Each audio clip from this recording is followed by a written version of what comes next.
ठीक है, तो इसमें हमने last time around kinetic particle theory में तीन चीज़ें पढ़ी थी कि आपके पास सबसे पहले स्टेट्स ऑफ मैटर्स होते हैं। स्टेट्स ऑफ मैटर्स में सबसे पहले आपके पास सॉलिड आ जाता है। सॉलिड में क्या होता है, फिक्स्ड वॉल्यूम होता है आपके पास सबसे पहले। There is fixed volume, compress इसको नहीं कर सकते, डज नॉट फ्लो। फ्लो ये इसलिए नहीं करता बिकॉज जारी सी बात है, अगर आपने कोई ब्रिक ले ली है तो वो फ्लो तो नहीं ना करेगी। फ्लो आपका खाली लिक्विड करते हैं, गैसेस करती हैं, और ये सॉलिड होती है और सॉलिड की शेप कुछ इस तरह की होती है। फिर आपके पास आ जाता है लिक्विड। लिक्विड में क्या होता है, थोड़े से जो पार्टिकल्स होते हैं वो फार अपार्ट होते हैं और थोड़े से एक दूसरे से अलग अलग होते हैं, और उनका जो वॉल्यूम है वो फिक्स्ड होता है और उनको कंप्रेस करना बहुत मुश्किल होता है, और वो क्या कर देते हैं, आराम से वो फ्लो कर जाते हैं। अब अगर गैसेस की हम बात करें तो गैसेस में आपके पास क्या होता है, गैसेस में ना आपके पास पार्टिकल्स और ही ज़्यादा दूर दूर होते हैं, और उनके अंदर क्या होता है, फिक्स्ड वॉल्यूम नहीं होता, ईजी टू कंप्रेस होते हैं और फ्लो भी कर जाते हैं। अब लिक्विड के अंदर फिक्स्ड वॉल्यूम और सॉलिड के अंदर फिक्स्ड वॉल्यूम क्यों होता है, गैसेस के अंदर क्यों नहीं होता, ये बात इसलिए आती है बिकॉज जो वॉल्यूम होता है ना, वॉल्यूम आपके पास होता है कि टोटल स्पेस आपने कितनी ऑक्यूपाई की है। अब अगर एक गैस आप लोगे, मैं इसको छोटी सी एग्जांपल से आप लोगों को यहाँ पे बताता हूँ। अब लेट्स सपोज आप यहाँ पे एक कंटेनर ले रहे हो इस तरह का।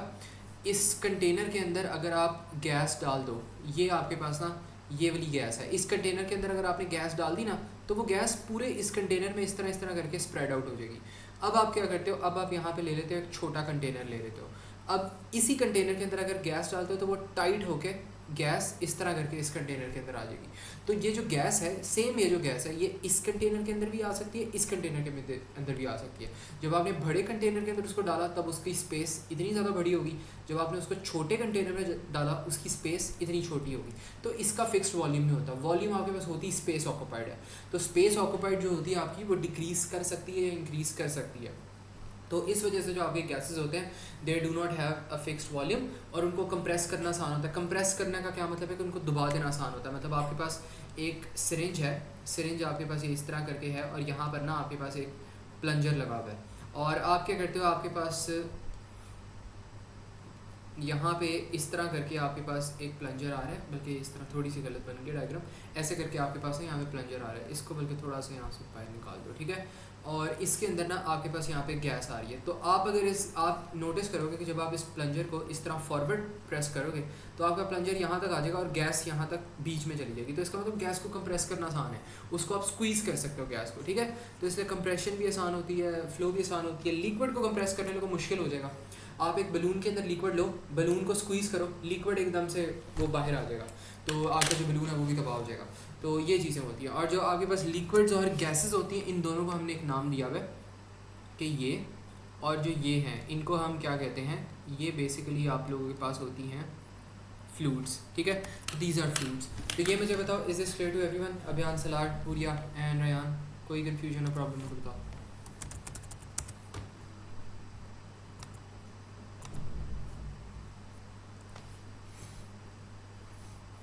ओके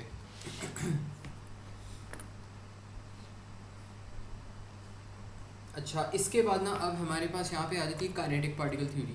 काइनेटिक पार्टिकल थ्योरी क्या होती है, movement of particles in solid, liquids and gases. ये बेसिकली बताती है हमें कि जो पार्टिकल्स की मूवमेंट होती है सॉलिड, लिक्विड एंड गैसेस में, वो किस तरह मूवमेंट होती है। मतलब पार्टिकल्स किस तरह सॉलिड्स के अंदर, लिक्विड्स के अंदर और गैसेस के अंदर मूव कर रहे होते हैं। तो अगर इसको आप देखो यहाँ पे, तो यहाँ पे आपके पास क्या होता है, यहाँ पे जो आपके पास सॉलिड्स है ना, सॉलिड्स में जो आपके पास अरेंजमेंट ऑफ पार्टिकल्स है, सॉलिड्स में क्या होता है, क्लोज टुगेदर होते हैं। आपके पार्टिकल्स एक दूसरे के साथ होते हैं यहाँ पे, तो क्लोज टुगेदर हैं, और रेगुलर पैटर्न होता है। ऊपर भी आपके पास 3 बॉक्सेस, 3 यहाँ पे आपके पास बने हुए हैं, नीचे भी आपके पास 3 है, दरमियान में भी 3 है। तो रेगुलर पैटर्न है, क्लोज टुगेदर है।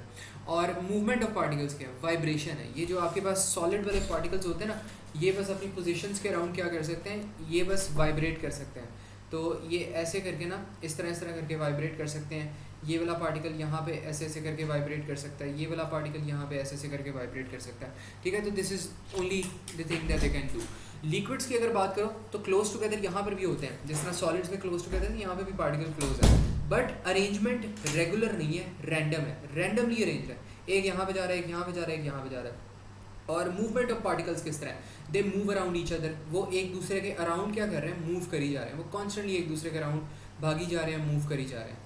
और अगर हम गैसेस की बात करें तो गैसेस में हमारे पास क्या हो रहा है, गैसेस में अरेंजमेंट ऑफ पार्टिकल्स कैसी है, they are far apart, arrangement of particles हमारी फार अपार्ट है। और हमारे पास यहाँ पे रैंडम अरेंजमेंट है, एक दूसरे से दूर भी है, क्लोज टुगेदर नहीं है, दूर है, और अरेंजमेंट लिक्विड की तरह ही है, रैंडम है, कोई यहाँ पे जा रहा है, कोई वहाँ पे जा रहा है, कोई यहाँ पे। और ये क्या करते हैं, मूव क्विकली, बहुत तेज़ी से भागते हैं। ये मूव अराउंड करते हैं, ये मूव क्विकली करते हैं, और ये मूव करते ही नहीं, ये सिर्फ वाइब्रेट करते हैं। तो ये हमारे पास है kinetic particle theory. Solid, liquid and gases के अंदर हमने बस डिस्कस करना है कि मूवमेंट ऑफ पार्टिकल्स हो कैसे रही है हमारे पास। तो ये मुझे बताओ, इज दिस क्लियर, सबको समझ आ गया ये चीज़? किसी को कोई कन्फ्यूजन है इसमें तो बताओ।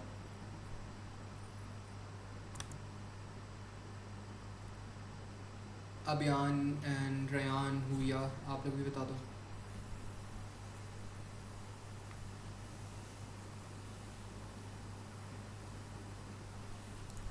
ठीक है, तो ये चीज़ होगी अब हमारे पास। इसके बाद अब हमारे पास आ जाती है सबसे मेजर जो कॉन्सेप्ट होता है ना इस चैप्टर के अंदर, वो आ जाता है डिफ्यूजन वाला कॉन्सेप्ट। अब डिफ्यूजन की जो डेफिनेशन होती है वो ये होती है, the movement of particles from a region of higher concentration to a region of what, to a region of lower concentration. तो ये आपके पास होती है डिफ्यूजन। और इसमें मैंने आपको एक कॉमन सी एग्जांपल दी है कि आपकी मामा किचन में खाना बना रही हैं और आपको जो खाने की खुशबू है वो आपको आपके रूम तक आ जाती है। तो ये कौन सा प्रोसेस है, ये डिफ्यूजन का प्रोसेस है। और जहाँ पर मामा खाना बना रही हैं वहाँ पर खुशबू ज़्यादा है, तो वो हायर कॉन्सेंट्रेशन वाली एरिया है। और जहाँ पर आप तक, आपके कमरे तक खुशबू आ रही है, वहाँ पर खुशबू कम आ रही है, बिकॉज़ वहाँ पे आपकी बिरयानी नहीं पड़ी, बिरयानी आपकी किचन में पड़ी है। किचन में हायर कॉन्सेंट्रेशन है, और जहाँ पर रूम पर ट्रैवल करके आ रही है वो लोअर कॉन्सेंट्रेशन है। ठीक है, तो इस हिसाब से आप कह सकते हो कि जो आपकी डिफ्यूजन है ना, it is the movement of particles from a region of higher concentration to a region of lower concentration. तो वो क्या करेगी, वो बिरयानी से मूवमेंट उसकी स्टार्ट होगी और वो वापस फिर ना वहाँ पर चली जाएगी, क्या कहते हैं, लोअर कॉन्सेंट्रेशन वाली एरिया में चली जाएगी। तो ये आपके पास ना यहाँ पे हो रहा होता है, डिफ्यूजन का सारा कॉन्सेप्ट होता है। इसके बाद वो कह रहे हैं फैक्टर्स इफेक्टिंग डिफ्यूजन। तो इन फैक्टर्स इफेक्टिंग डिफ्यूजन, यहाँ पे डिफ्यूजन के जो डिफ्यूजन ना कुछ फैक्टर से यहाँ पे इफ़ेक्ट हो जाती होती है। अब सबसे पहला जो आपके पास फैक्टर होता है वो मैस होता है, और जो दूसरा फैक्टर होता है आपके पास वो क्या होता है, वो आपके पास होता है मैस के अलावा आपके पास होता है, आप कह लो मैस के अलावा क्या होता है, टेम्परेचर होता है। हाँ, अगर आपके पास टेम्परेचर ज़्यादा है तो जो आपकी डिफ्यूजन है वो बहुत ज़्यादा तेज़ी से होगी। क्यों? बिकॉज टेम्परेचर इंक्रीज़ करता है गैस पार्टिकल्स का, तो गैस पार्टिकल्स एक्साइटेड हो जाती हैं, और जैसे गैस पार्टिकल्स एक्साइटेड होती हैं वो एकदम से तेज़ी से घूमने लग जाती हैं, मूव करने लग जाती हैं। तो वो जैसे ही मूव करती हैं, तेज़ी से घूमती हैं, तो वो ट्रैवल भी तेज़ी से करती हैं। ट्रैवल तेज़ी से कर रही हैं तो ज़ाहिर सी बात है उनकी डिफ्यूजन भी इंक्रीज़ करेगी, मूवमेंट उनकी इंक्रीज़ हो जाएगी ना, डिफ्यूजन है ही मूवमेंट। तो ये चीज़ होती है। और मैस का क्या रिलेशन होता है, मैस अगर आप इंक्रीज़ कर दोगे पार्टिकल्स भारी हो जाएंगे, और अगर पार्टिकल्स का वेट बढ़ेगा तो वो स्लोली मूव करेंगे। तो मैस और जो रेट ऑफ डिफ्यूजन का रिलेशन है ना, वो इन्वर्स रिलेशन है। मतलब अगर आपने मैस इंक्रीज़ कर दिया या एमआर आपने इंक्रीज़ कर दिया तो रेट ऑफ डिफ्यूजन डिक्रीज़ होगा। अगर मैस डिक्रीज़ कर दिया तो रेट ऑफ डिफ्यूजन इंक्रीज़ हो जाएगा। और टेम्परेचर में क्या होता है, डायरेक्ट रिलेशन होता है। डायरेक्ट रिलेशन का क्या मतलब है, अगर टेम्परेचर इंक्रीज़ करोगे तो काइनेटिक एनर्जी भी इंक्रीज़ होगी, और ये इंक्रीज़ होगी तो रेट ऑफ डिफ्यूजन इंक्रीज़ होगा। ठीक है, तो स्पीड भी इंक्रीज़ होती है कि टेम्परेचर इंक्रीज़ करोगे काइनेटिक एनर्जी इंक्रीज़ होती है, काइनेटिक एनर्जी इंक्रीज़ करोगे स्पीड इंक्रीज़ होगी, स्पीड इंक्रीज़ करोगे मूवमेंट इंक्रीज़ होगी, मूवमेंट इंक्रीज़ करोगे रेट ऑफ डिफ्यूजन इंक्रीज़ होगी। ठीक है, तो इस तरह करके सारे जो स्टेप्स हैं ये काम कर रहे होते हैं। तो ये मुझे बताओ, is this clear to everyone? Salar, Abiyan, Huriya and Rayan, किसी को कोई कन्फ्यूजन और प्रॉब्लम इसमें तो बताओ। Any confusion at all, any problem at all? ठीक है, ओके। अच्छा, ये चीज़ होगी हमारे पास। इसके बाद हमारे पास यहाँ पे क्या आता है, यहाँ पे एक एग्जांपल आती है। यहाँ पे उन्होंने कहा हुआ है कि आपके पास एक कॉटन वूल है soaked in hydrochloric acid HCl। यहाँ पे अमोनियम क्लोराइड बन रहा है। जब यहाँ का जो है अमोनियम सोल्यूशन और यहाँ पे अमोनियम सोल्यूशन है, अब इस कॉटन से एक गैस बनती है, इस कॉटन से भी एक गैस बनती है, दोनों गैस ट्रैवल करती हैं, और जैसे ही वो इस पॉइंट पे मीट करती हैं अमोनियम क्लोराइड बन जाता है। अब वो कह रहे हैं which statement explain why the ring of ammonium chloride appears as shown. हुरिया एक दोबारा से रिजॉइन करो, हो जाएगी स्क्रीन विजिबल।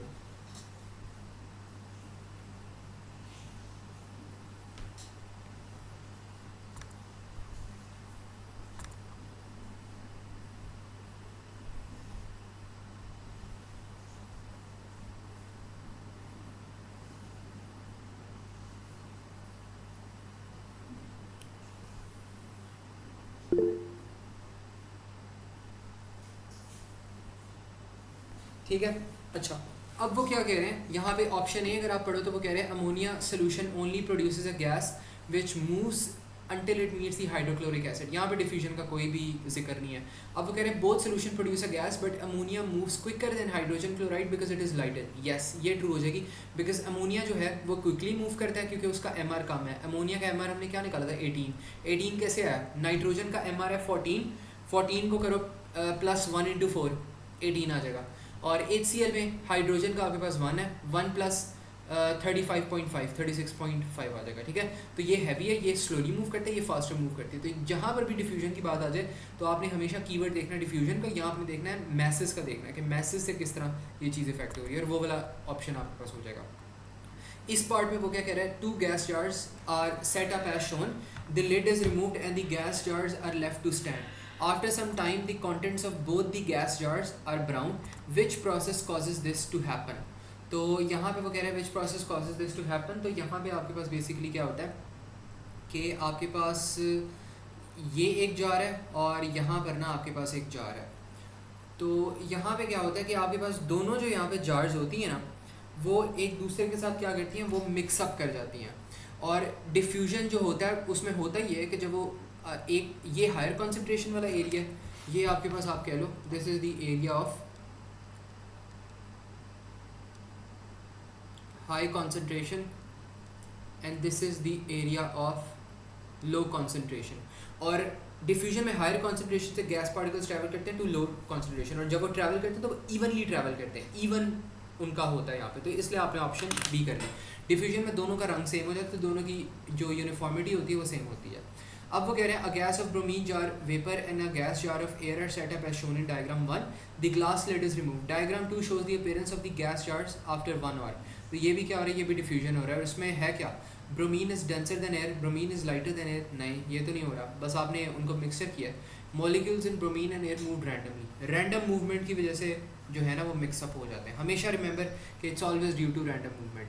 अब यहाँ पे वो कह रहे हैं which row describes the water particles in the air above the cup compared with the water particles in the cup. अब यहाँ पे क्या होगा, जो आपके पास कप के अंदर वाटर पार्टिकल है ना, how the water particles in the air above the compare with the water particles in the cup. अच्छा, अब इसमें पता है क्या होता है, एक minute, moving faster close together, how the water particles in the air above the cup compare with the, एक मिनट,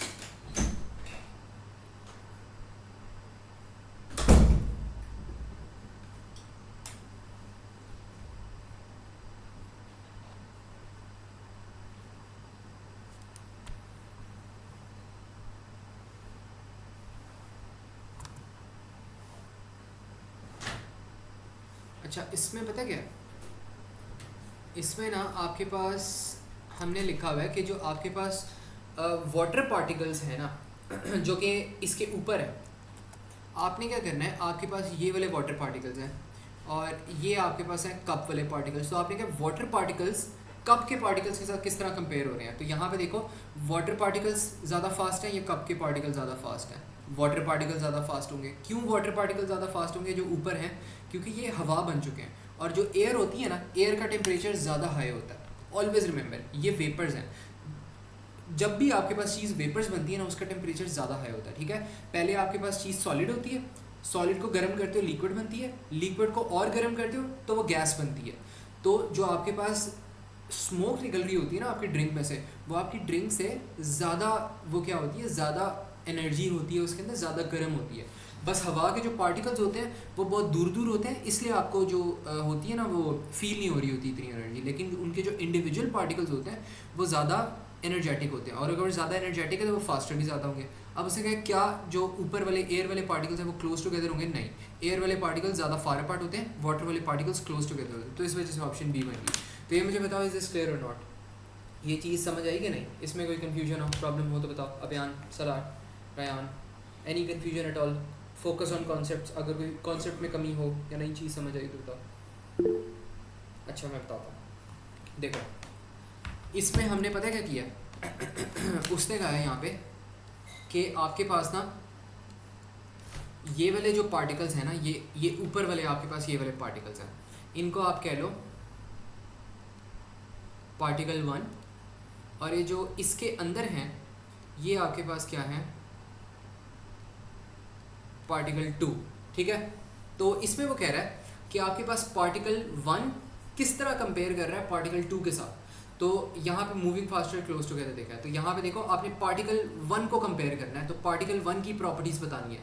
तो क्या पार्टिकल 1 आपका पार्टिकल 2 से फास्टर है या नहीं है, तो आपका जो पार्टिकल 1 है वो डेफिनेटली पार्टिकल 2 से ज़्यादा फास्टर होगा, बिकॉज पार्टिकल 2 आपके पास लिक्विड है और पार्टिकल 1 आपके पास वेपर बन चुका है। और हमेशा जो आपके पास वेपर्स होते हैं उनकी एनर्जी हायर होती है, बिकॉज उनको ज़्यादा टेम्परेचर और ज़्यादा एनर्जी मिल रही होती है और वो ज़्यादा तेज़ी से घूम रहे होते हैं, बिकॉज गैस पार्टिकल्स की हमने पढ़ा था ऊपर कि gas particles move quickly in all directions. तो डेफिनेटली बात है particle 1 would be moving faster. अब वो कह रहे हैं इनकी वो क्लोजनेस किस तरह होगी, क्या पार्टिकल 1 पार्टिकल 2 से ज़्यादा क्लोज है या कम क्लोज है। तो पार्टिकल 1 क्योंकि गैस है तो वो फार अपार्ट होगा, क्लोज टुगेदर नहीं होगा, तो हम यहाँ पे लिख देंगे वो क्लोज टुगेदर तो नहीं हो सकता लेकिन वो फार अपार्ट होगा। तो यहाँ मैं लिख दूंगा क्लोज टुगेदर वो डेफिनेटली नहीं है, तो क्लोज टुगेदर में मैंने क्रॉस कर दिया बिकॉज वो गैस है और वो फार अपार्ट होगी। तो इस तरह मेरे पास जो ऑप्शन है ना वो बी बन गई। तो ये मुझे बताओ सलार एंड अभियान, इज दिस क्लियर और नॉट, किसी चीज़ की कोई इसमें कन्फ्यूजन हो या प्रॉब्लम हो, अभियान आप भी बता दो। ओके ठीक है, ये चीज़ होगी। इसके बाद अब हमारे पास वो क्या कह रहे हैं, चेंज ऑफ स्टेट आ जाती है। चेंज ऑफ स्टेट ये बस आपके पास ना छोटी सी एक डायग्राम है जो कि आपको पता होनी चाहिए। सबसे पहले आपके पास यहाँ पे सॉलिड आता है, सॉलिड को टेम्परेचर प्रोवाइड करो मेल्ट हो जाएगा, और लिक्विड के बाद आपके पास आपने अगर इसको फ्रीज़ करना है तो आपके पास सॉलिड हो जाएगा। तो यहाँ पे आप लिख भी लो, अगर आप लेट्स सपोज टेम्परेचर को डिक्रीज़ कर रहे हो तो लिक्विड से सॉलिड हो जाएगा, टेम्परेचर को इंक्रीज़ कर रहे हो तो आपके पास क्या हो जाएगा, सॉलिड से लिक्विड हो जाएगा। और इसके बाद आप क्या कह रहे हो, अगर आप सॉलिड को अगर आप गैस को वापस आप सॉलिड बनाना चाहते हो, बल्कि इसको हम स्किप करते हैं, फिर लिक्विड से आप दोबारा लिक्विड को भी आप प्रोवाइड करो एनर्जी, तो आपके पास लिक्विड क्या हो जाएगा, बॉयल हो जाएगा, तो टेम्परेचर इंक्रीज़ हो रहा है यहाँ पे। और अगर गैस से आपने लिक्विड में जाना है तो आपके पास ये क्या होगा, टेम्परेचर डिक्रीज़। क्या मुझे कोई गैस से लिक्विड में कोई कॉमन एग्जांपल दे सकता है कि अगर हमने गैसेस से लिक्विड्स में कन्वर्ट करनी हो कोई चीज़, how do we do that, मतलब कोई एक एग्जांपल दे दो मुझे, एक गैसेस से लिक्विड कन्वर्जन की कौन सी आपके पास एक कॉमन सी एग्जांपल है जो कि हमारी डेली लाइफ में नहीं बट नॉर्मली लाइफ में हो जाती है।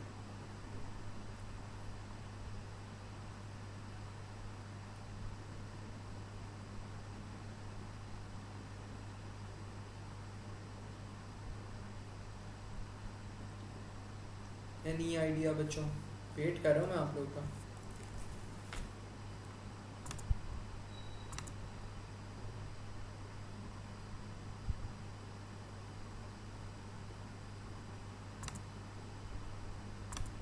कंडेंसेशन तो नाम है उसका, लेकिन मुझे बताओ कि उसकी मतलब एग्जांपल क्या है।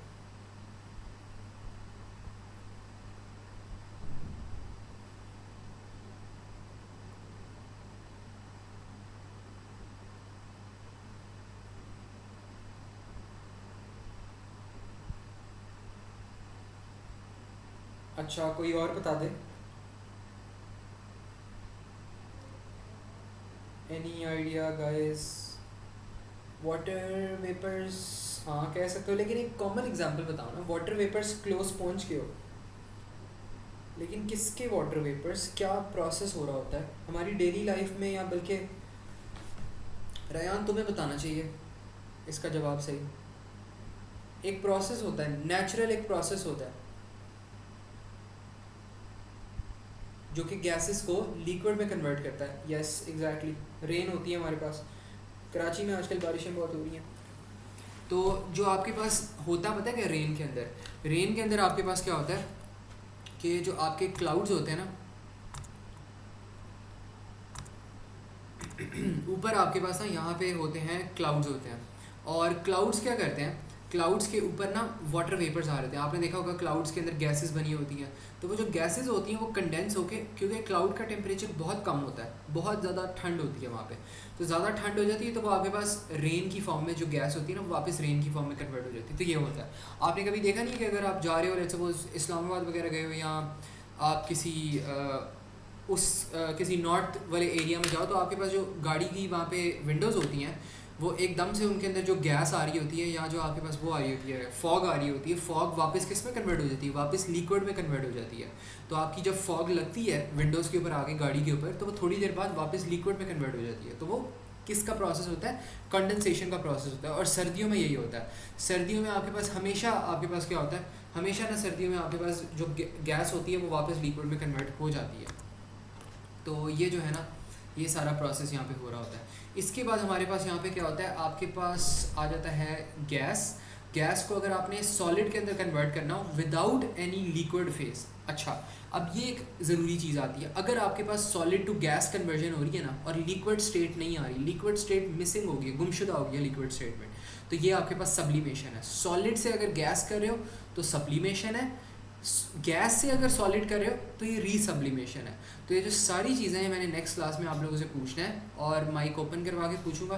तो ये मुझे बताओ, is this clear to everyone और नॉट? सबको ये चीज़ें याद हो जाएंगी नेक्स्ट क्लास के अंदर? कोई इसमें इशू होगा या नहीं होगा?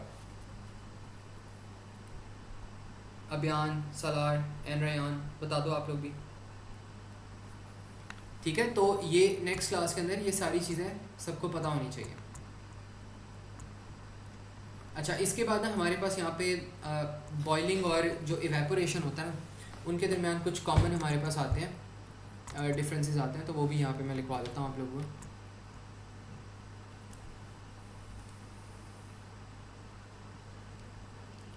ये है हमारे पास इवेपोरेशन और ये है हमारे पास बॉइलिंग। तो इवेपोरेशन में हमारे पास क्या होता है, सबसे पहला पॉइंट कि it's a slow process.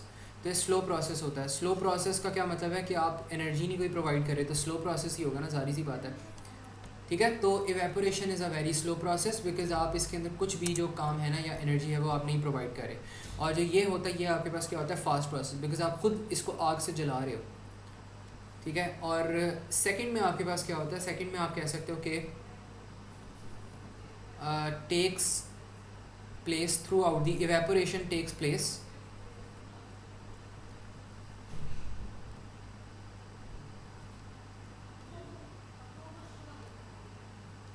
throughout the liquid। तो it takes place throughout the liquid।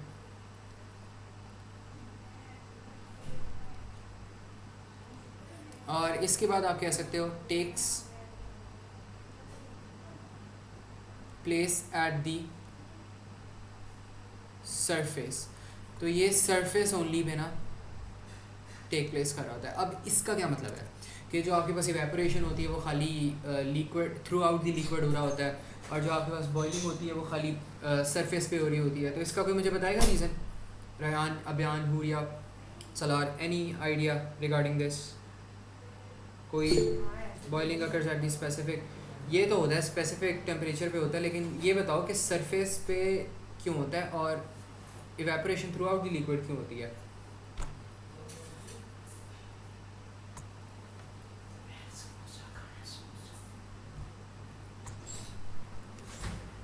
Any idea? किसी को कुछ पता?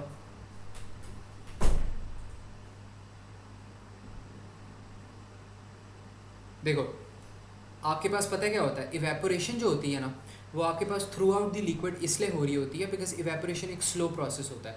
तो वो पूरे लिक्विड के अंदर हो रही होती है। जो भी आपकी लिक्विड की बॉडी होती है ना, अब लेट्स सपोज आपका एक सड़क है या आपकी रोड है, उसके ऊपर एक पडल बन जाता है। पडल जैसे ही आपकी रोड के ऊपर बनता है तो यहाँ पे इस तरह करके आपके पास वाटर आ जाता है। अब जो वाटर होता है वो क्या करता है, वो एक साथ इवेपोरेट करता है वाटर। ये तो नहीं होता कि पहले आपका ऊपर वाला पार्ट पहले इवेपोरेट करता है, आपका जो सारा का सारा जो होता है ना पडल वो एक साथ इवेपोरेट कर जाता है। तो थ्रू आउट दी प्रोसेस होता है। लेकिन अगर आप यहाँ पे देखो तो आप क्या करते हो, आप एक यहाँ पे स्टोव लेते हो और उसके अंदर आप क्या करते हो, उसके अंदर ना आप नीचे से यहाँ से फायर लगा देते हो। तो जैसे ही आप यहाँ से नीचे से फायर लगाते हो तो होता क्या है कि सारा का सारा जो आपका लग रहा होता है ना, यहाँ पे जो भी आपका वो लग रहा है, क्या कहते हैं, एनर्जी आपकी लग रही है, वो कहाँ पे लग रही होती है, वो इस पे लग रही होती है सरफेस के ऊपर। बिकॉज सरफेस के ऊपर आपके पास क्या बन रहा होता है, बबलिंग बन रही होती है, बबल्स आपके सरफेस के ऊपर बन रहे होते हैं, ठीक है। तो इस वजह से ये जो होता है ना, ये take place at the surface only. कभी आपने बॉईल नहीं किया, दूध को बॉईल नहीं किया, कभी वाटर को बॉईल नहीं किया, एग्स को बॉईल किया होगा, तो जब आप बॉईल करते हैं तो आपके पास उबाला जो आता है, जिसको उबाला कहते हैं हम देसी वर्ड में, तो ये आपके पास होता है, क्या कहते हैं, ये सरफेस के ऊपर ही होता है, ठीक है। तो इस वजह से बॉइलिंग सरफेस पे होती है, इवेपोरेशन पूरे प्रोसेस पूरे थ्रू आउट दी लिक्विड होती है। तो ये बताओ, इज दिस क्लियर?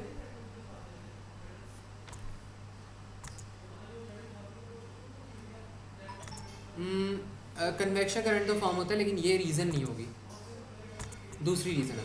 अच्छा, इसके बाद आपके पास यहाँ पे एक पॉइंट और आ जाता है।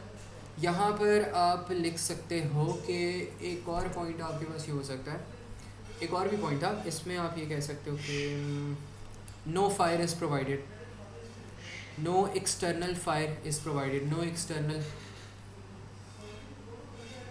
External fire provided. और यहाँ पर आप कह सकते हो कि फायर जो है ना,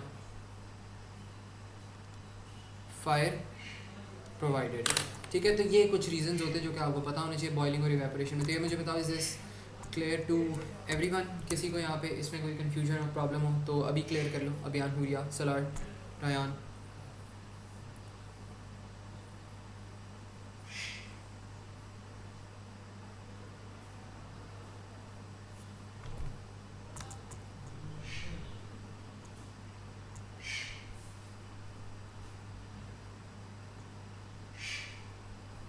अच्छा, अब ना हमारे पास आ जाती है कुछ कर्व्स। अब इन कर्व्स को बनाना जो है आपको आना चाहिए, और इन कर्व्स को आपकी जो बेसिक नॉलेज है वो पता होनी चाहिए।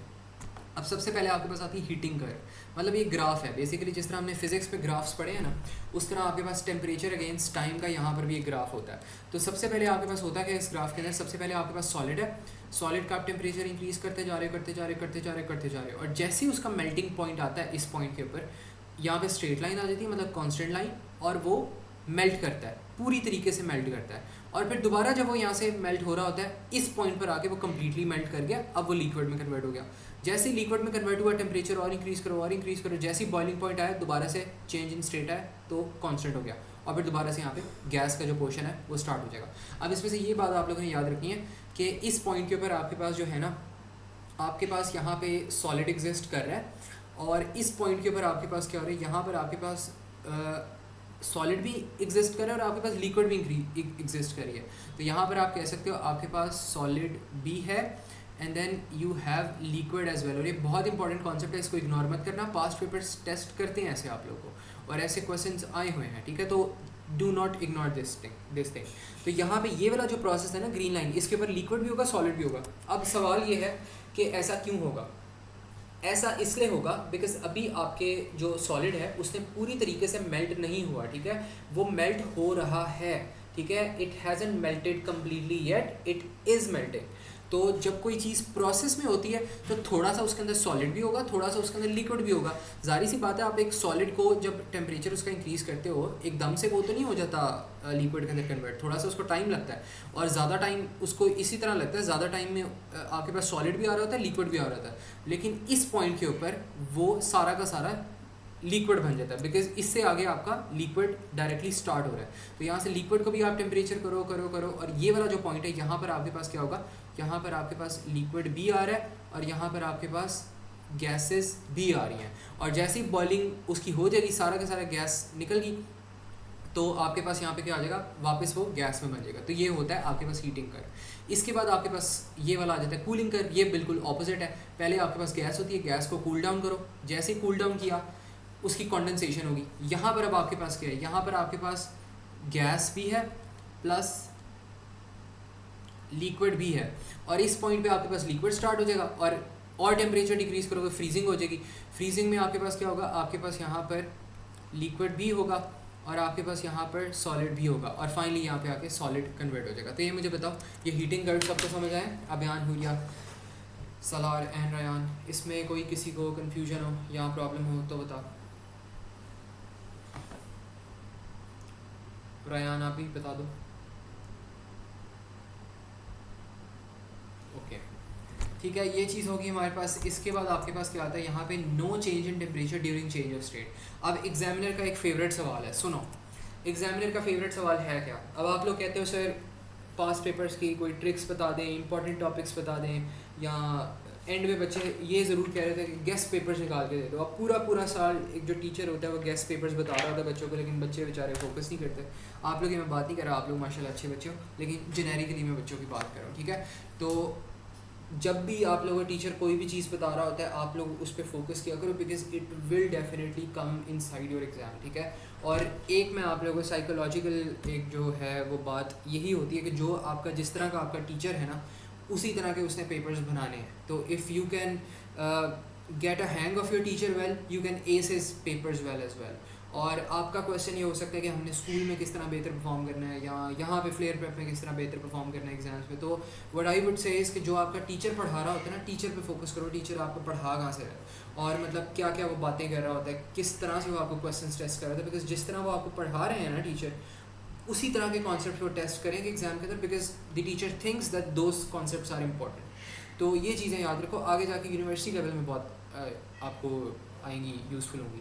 अब आपका क्वेश्चन ये हो सकता है कैम्ब्रिज को हमने किस तरह यहाँ पे यूज़ करना है। तो कैम्ब्रिज के लिए आपके पास पास्ट पेपर्स अवेलेबल हैं। पास्ट पेपर्स जितने ज़्यादा अवेलेबल्स हैं, आपको पता है वो किस तरह टेस्ट कर रहा है। मैंने अब पास्ट पेपर्स देखे हुए हैं, मैंने हो सकता है आप लोगों ने उतने पास्ट पेपर्स ना देखे हो जितने मैंने देखे हुए हैं।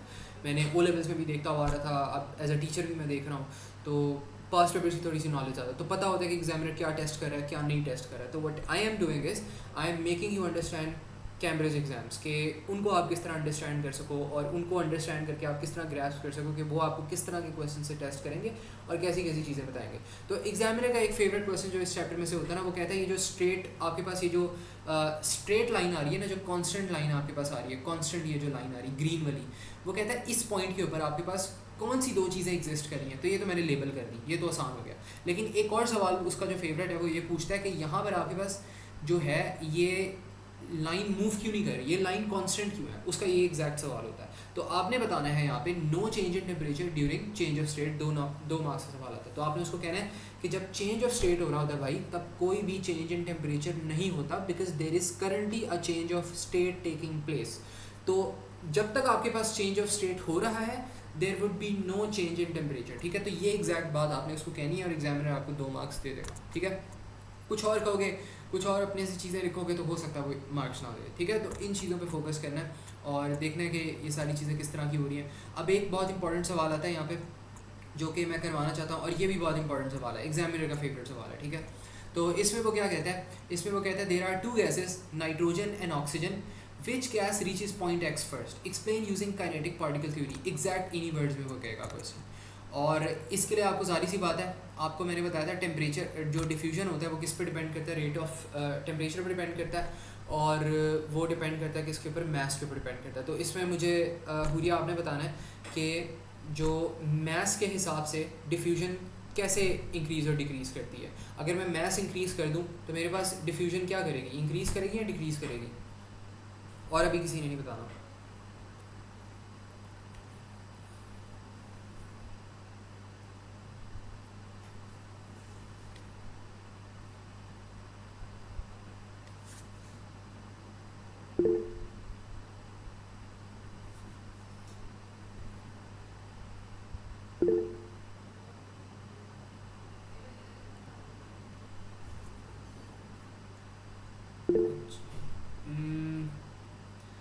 अच्छा, मेरा सवाल क्या था, मैं सवाल भूल गया, कोई मुझे सवाल रिपीट करके बताएगा क्या था?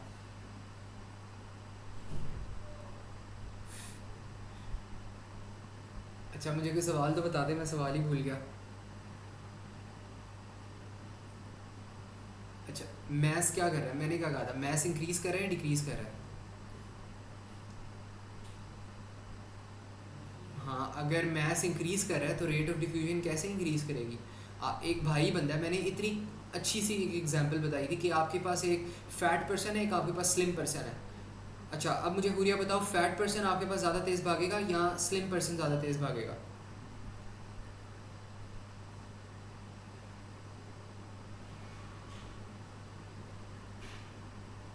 तो अगर आपके पास पार्टिकल्स का मैस मैं कम कर देता हूँ तो क्या पार्टिकल्स वो ज़्यादा तेज़ भागेंगे या वो कम तेज़ भागेंगे? उनकी डिफ्यूजन इंक्रीज़ होगी या डिक्रीज़ होगी अगर मैं उनका मैस कम कर रहा हूँ?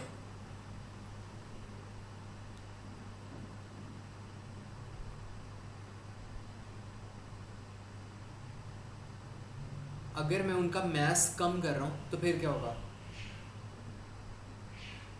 अगर मैं पार्टिकल्स का मैस कम कर रहा हूँ तो डिफ्यूजन इंक्रीज़ हो जाएगी। डिफ्यूजन क्यों इंक्रीज़ होगी? बिकॉज जी, बिकॉज वो उनके जो पार्टिकल्स हैं वो कम मैस के हो जाएंगे।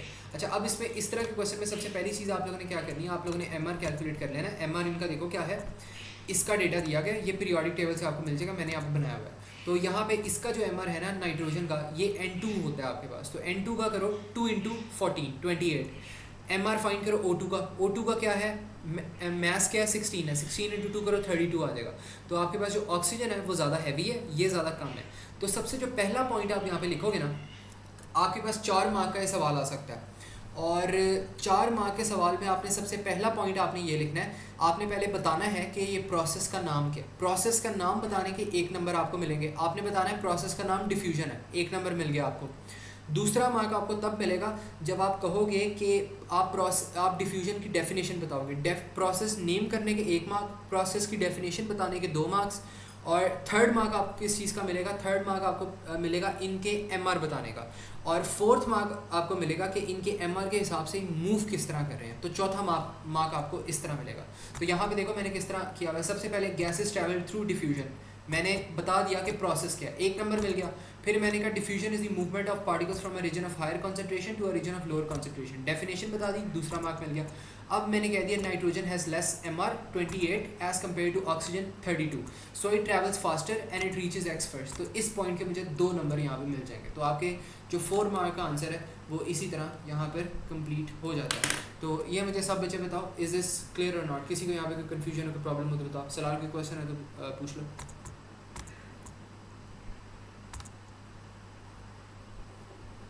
ओके, और किसी को कोई कन्फ्यूजन हो तो पूछ लो। अच्छा, अब आप लोगों ने करना क्या है कि अच्छा, इसमें ये जो डायग्राम्स है ना इनको भी एक दफ़ा देख लो। यहाँ पर उसने आपको क्या कहा हुआ है, what are the process W X Y and Z the following diagram. Solid से लिक्विड जा रहा है, तो सॉलिड से लिक्विड क्या होता है, मेल्टिंग होता है। तो W में मेल्टिंग आएगा, कंडेंसिंग तो नहीं आ सकता। अब लिक्विड से सॉलिड क्या होता है, ये होता है फ्रीजिंग। तो बल्कि 1 मिनट, लिक्विड से सॉलिड जा रहे हो ना, बल्कि मैंने गलत तो नहीं, बल्कि सही है, फ्रीजिंग होगा। तो ये ऑप्शन सी यहाँ पे बन रही है। अब लिक्विड से गैस जा रहे हो तो बॉइलिंग होगी, लिक्विड से gas x is boiling, and then gas से लिक्विड जा रहे हो तो वो क्या होगा, कंडेंसिंग। तो ऑप्शन सी बन जाएगी। इसमें देखो वो क्या कह रहा है, which row shows both the properties of a gas and the correct explanation for this property. The pressure of a sample of gas increases when the volume is decrease. Yes, pressure और volume का inverse relation होता है। Pressure increase करोगे volume decrease होगा। और होगा क्यों, because explanation ये है कि particles collide more frequently with the walls of the container. तो पार्टिकल्स क्या करते हैं, ज़्यादा फ्रीक्वेंटली कोलाइड करते हैं with the walls of the container. तो particles with the walls of the container ज़्यादा जो है ना वो फ्रीक्वेंटली कोलाइड कर जाते हैं, जिसकी वजह से सारा कुछ होता है। तो ये हमारे पास एक्सप्लेनेशन होगी। अब यहाँ पे हो सके gases flow easily, the bonds within the molecules are weak, ये करेक्ट नहीं है, ठीक है। तो ये बी पार्ट आपके पास करेक्ट है। इसमें वो कह रहा है which when measured under the same condition of temperature and pressure which gas diffuses at the same rate as nitrogen. तो नाइट्रोजन का एमआर कैलकुलेट करो 28 है। अब इन सब का एमआर कैलकुलेट करो, जिसका एमआर नाइट्रोजन के इक्वल्स टू है वो करेक्ट ऑप्शन होगी। और यहाँ पे देखो कार्बन मोनोऑक्साइड का जो एमआर है वो 28 आ रहा है, नाइट्रोजन का भी 28 है। तो दोनों क्या करेंगी, सेम रेट पे डिफ्यूज़ करेंगी। तो ये आपके पास हो जाएगा इसका कंपैरिजन। इसके बाद वो कह रहा है helium gas and argon gas are mixed in a close container at room temperature and pressure, what happens when the two gases are in the container. Argon and helium atoms are evenly mixed throughout the container even though they have different masses. Yes, यही होता है, evenly mixing होती है उनकी। They both move toward the bottom of the container they settle more quickly because they are large and heavier. ऐसी तो कोई बात नहीं, डिफ्यूजन की बात नहीं की उसने। तो because they are smaller and lighter नहीं, because they are lighter no. अच्छा, अब इसमें देखो वो क्या कह रहे हैं यहाँ पे, which statements are correct. Between W और X कर्व बनाइए, और कौन सी कर्व है ये मुझे बताओ, कौन सी कर्व है। Puriya, what curve is this a heating curve और अ कूलिंग कर्व? सिर्फ अभी पूरिया ने बताना।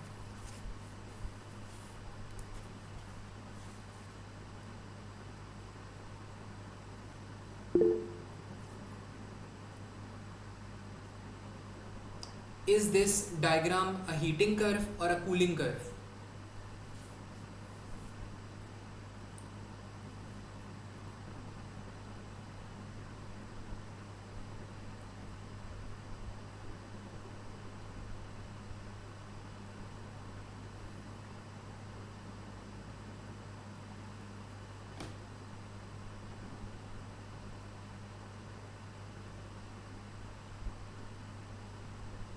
हीटिंग ही है, बिकॉज टेम्परेचर इंक्रीज कर रहा है तो हीटिंग है।